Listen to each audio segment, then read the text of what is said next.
কি রান্না করো? পরাটা বানাই।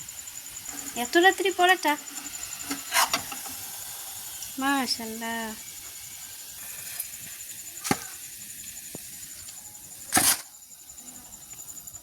এতগুলো পরাটা কে খাবে?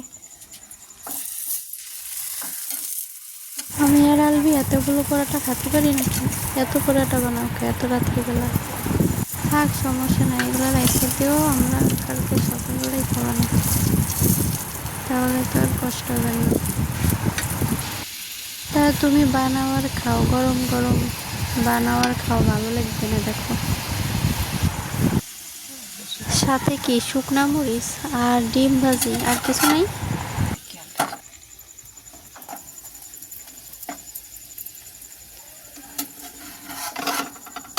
হয়ে গেছে? প্রায় তো শেষই হয়ে গেল। এখন সবগুলা নিয়ে একবারে চলো আমরা ঘরে যাই, দুজনে খাই। আলভি তো ঘুমায় পড়ছে।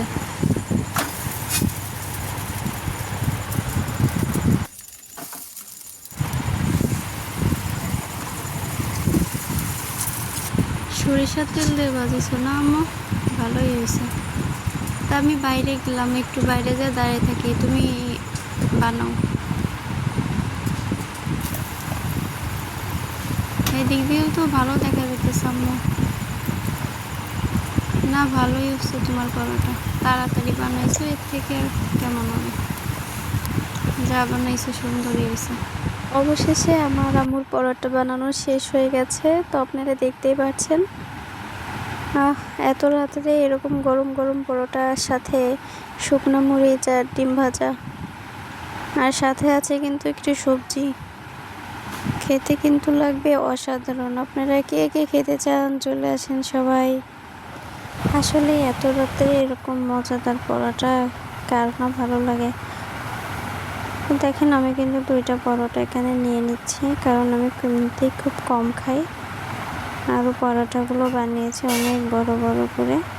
সাথে নিয়ে নিলাম একটা ডিম ভাজা, আর একটু পরে নিয়ে নেব হচ্ছে সবজি, তারপর হচ্ছে 2টা শুকনো মরিচ।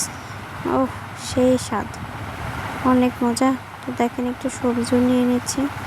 আপনাদের যদি খেতে মন চায় তাহলে চলে আসেন। রাতের বেলা এরকম মজাদার খাবার কার না ভালো লাগে? আমার তো ভীষণ পছন্দ। আপনাদের কেমন লাগে সবাই কমেন্ট করে জানাবেন।